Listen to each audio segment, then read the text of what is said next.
Welcome, it's Adrian Bo, and this week I'm on Greville Street in Clovelly to talk about the origins of the Clovelly area as well as some of the characters involved in the early subdivisions of land. Originally this area was known as Little Coogee, and it wasn't until 1913 when the president of the local Progress Association, F.H. Howe, suggested the name Clovelly after a local estate named after the English village on the Devon coast.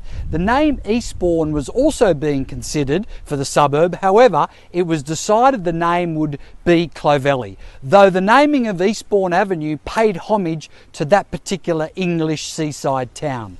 In June of 1834, William C. Grenville, a clerk in the Colonial Secretary's Department, bought 20 acres, including a large bay frontage, and in the 1860s, an enormous home was built on the vast parcel of land around Burnie Street called Mandara Towers. It was originally built for John Dixon, an MP and an important member of the New South Wales Legislative Council, though within a few years it was sold to Samuel Bennett. Now Bennett, who was a trained printer, originally worked for the Sydney Herald. He then began building an empire of newspapers, including the Empire, the Evening News and the Australian Town and Country Journal. His publishing empire faced a fierce battle with the established Fairfax Group and the Reuters Cable Company. In 1878, he suffered a minor cut to a finger and developed tetanus, from which he died at Mandara Towers in 1878. And the story goes that on the day of his burial, a rainbow appeared in the sky from Mandara Towers to his gravesite. The first records of a land subdivision in Little Coogee, as it was known then, was in 1881. It was called the Arden Vale at Waverley, and established vacant blocks on Greville Street and Vale Street, some fronting onto Arden Street as well. The next recorded subdivision was in 1886, called the Carlingford Estate, which established residential blocks on Boundary Street, Park Street, Northumberland Street and Ocean Street. The tram coming all the way to the coast became a catalyst for a substantial interest in living in the area.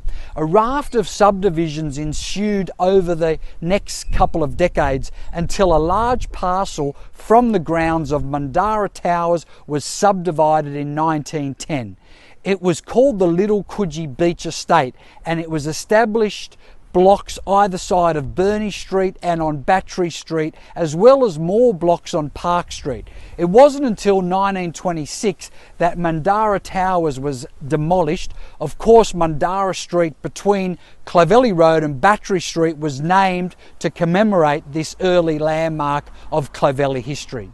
Now, the real estate market in Clovelly has been one of those markets to really spike during the COVID period.